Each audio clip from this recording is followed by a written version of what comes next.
Hello and welcome to my channel. Say hi to a happy day. In this channel, I would like to share tales and stories I personally picked and or my kids' favorite book stories. Let's enjoy listening while I read to you a story, The Treasure Hunt. Young Jim Hawkins' treasures began when he found a pirate's treasure map.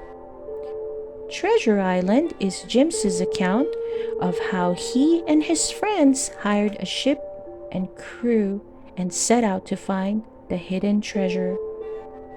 Going in search of adventure and gold became dangerous when the crew mutinied and abandoned ship.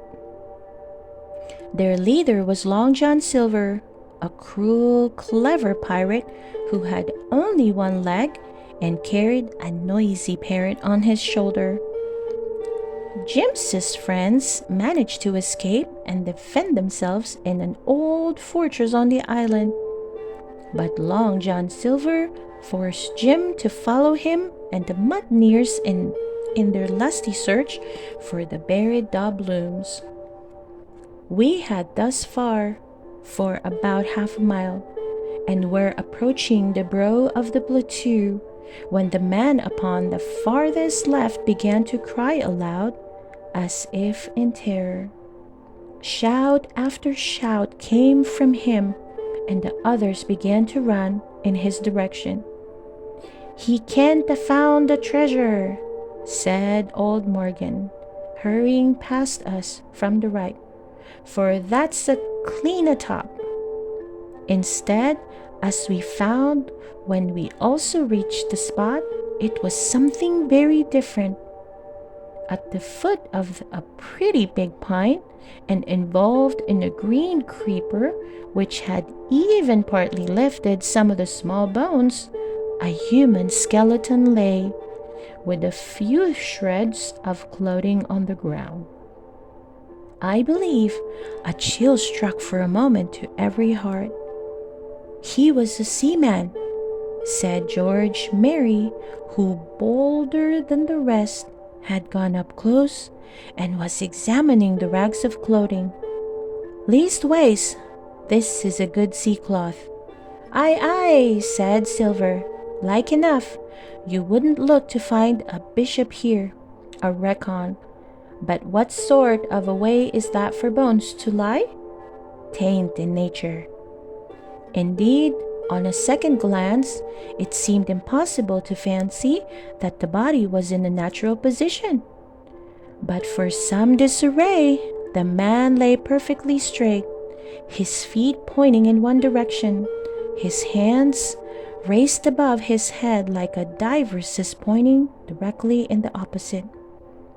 "I've taken a notion into my old numbskull," observed Silver. "Here's the compass. There's the tip-top point O, Skeleton Island, sticking out like a tooth, just like a bearing, will you? Along the line of them bones." It was done. The body pointed straight in the direction of the island, and the compass read duly east, south, east by east. "I thought so," cried the crook. "This here is a pointer. Right up there is our line for the Pole Star and the Jolly Dollars.